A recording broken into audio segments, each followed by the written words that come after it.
Cher agent, salutations. Aujourd'hui, votre mission va consister à essayer de me faire comprendre quelque chose. J'ai bien noté, grâce à la mission 3, qu'il existait des interactions entre les êtres vivants. J'ai donc pris le temps d'observer un milieu de vie particulier. J'ai pris une forêt dans le pays appelé États-Unis, dans la région de Pennsylvanie. Et j'ai noté plusieurs choses différentes que je vous ai retranscrites sur le petit texte que vous avez ici. Mais nous allons voir ensemble l'état de mes réflexions pour que vous puissiez m'aider à mieux comprendre comment fonctionnent les composantes d'un milieu de vie sur Terre. Dans ce milieu de vie, on retrouve 4 animaux principaux, en tout cas ceux que j'ai observés: une tique, parasite, une souris à pattes blanches, le cerf de Virginie, un gros animal, et un papillon, le bombyx. Ces 4 animaux sont en relation principalement avec un végétal, un chêne, qui lui-même peut produire des glands lorsqu'il se reproduit. Alors voilà mes observations. D'abord, la tique se nourrit de la souris et du cerf, mais cette tique peut aussi porter une maladie liée à un parasite, la maladie de Lyme, qui est dangereuse pour les terriens.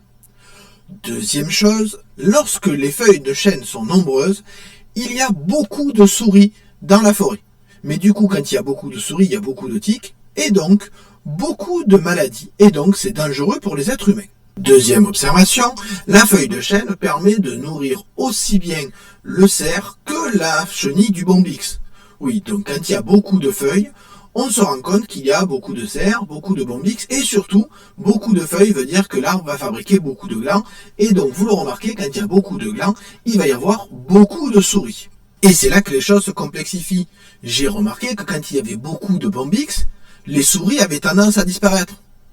Donc je suppose que ces papillons attaquent et font la guerre aux souris pour les tuer. Alors je ne sais pas comment des papillons peuvent attaquer et tuer des souris, mais c'est ce qui correspond à l'observation. Beaucoup de bombyx, pas beaucoup de souris.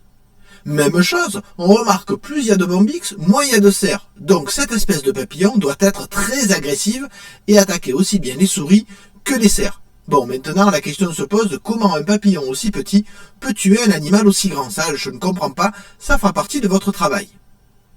À moins que je ne me trompe et que je fasse une mauvaise interprétation de mes observations, mais vous êtes là pour m'expliquer les choses.